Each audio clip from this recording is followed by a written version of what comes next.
Hi zombies! Today's video is more of an experiment than a tutorial, but I wanted to show you how I got this look using latex.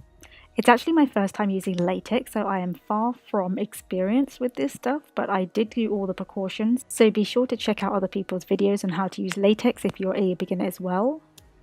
I bought some from Ben Nye. It was the easiest one to get hold of on Amazon, but I did look at Makeup Forever and I looked at Meron, which are equally as good.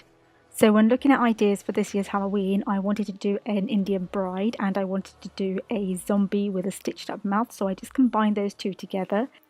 I started off by creating the mouth where I wanted the stitching to go, so I know that latex needs time to dry and I wanted to have a few layers. So what I did was I started by painting on the latex and then adding a small layer of tissue paper.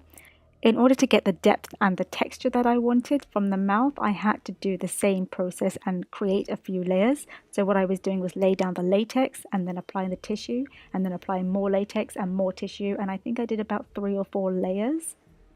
So while that dries, I'm going to go in and do my eyes. For the eyes, I'm going to be doing a bridal glam, and I'm going to be using the Modern Renaissance palette from Anastasia Beverly Hills. I'm going to start off by highlighting the brow bone and the inner corner. Then taking raw sienna, I'm going to apply this to my crease just to draw out that shape and define it a bit more. Then taking Venetian red, which is a deep reddish colour, I'm going to darken out that crease even further. Then taking Cypress Umber, which is a really deep brown, I'm going to apply this to the outer corner just to create some dimension and some depth. And then taking Primavera, which is a beautiful golden shade, I'm going to apply it all over the lid. That's the eyes done. I'm just going to create a simple look, and then I'm going to go in with some black liner. This is 24/7 Perversion by Urban Decay. I'm just tightlining my upper and lower waterlines.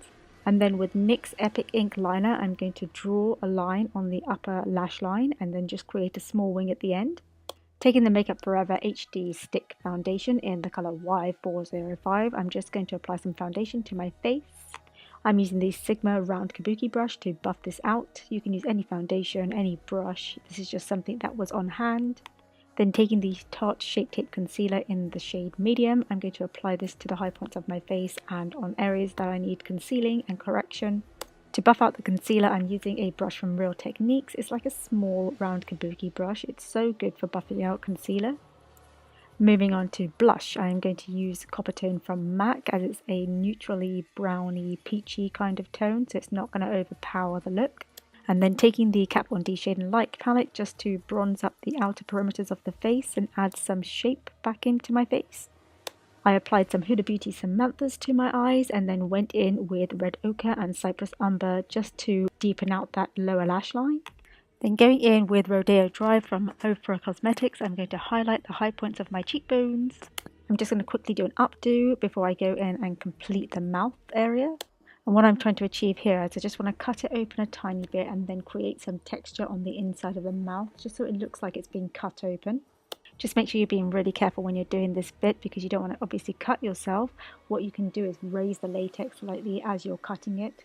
And then I'm going to go in with the same method as before, so applying the latex and then applying some tissue on top. And I think I went in with 2 layers here. So you can see this whole process does take a lot of time, but it does come out really good.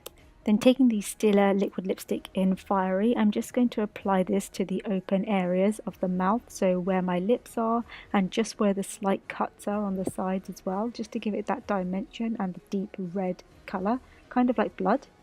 When I took a step back, I realised that the latex was a bit too light for my skin tone and I wanted it to blend in a bit more, so what I did was I got some foundation and I just slightly blended in the edges of the mouth. Then I went back in with a liquid lipstick and I just went over the ridges of the mouth just to create some extra dimension.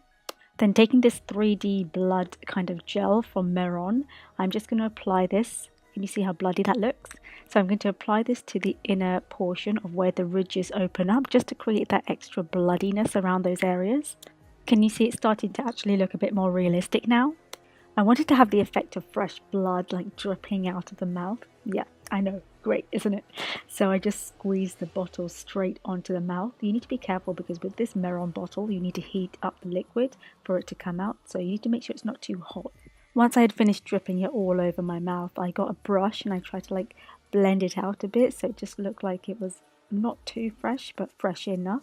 And it just had that disgusting kind of gory look to it. I'm kind of grossed out, but I can't stop looking at the same time. So this thing I use right here is actually a handle of a paper bag, which I cut up and I stuck onto my mouth in crisscrosses.